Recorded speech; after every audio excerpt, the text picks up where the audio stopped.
Hi అండి. తోటకూర పప్పు రుచిగా ఎలా చేయాలో చూపించబోతున్నాను.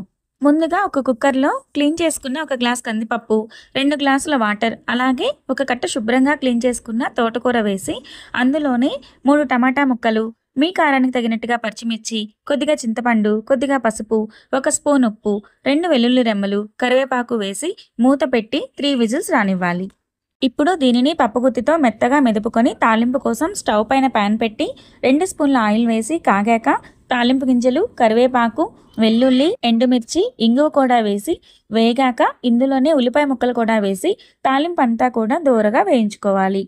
ఇప్పుడు ఈ తాలింపులో సన్నగా తరిగిన కొత్తిమీర కూడా యాడ్ చేసుకొని ముందుగా మనం రెడీ చేసి పెట్టుకున్న పప్పు మిశ్రమాన్ని ఫ్లేమ్ని హై ఫ్లేమ్లో ఉంచి ఈ తాలింపులో కలిపేయాలి.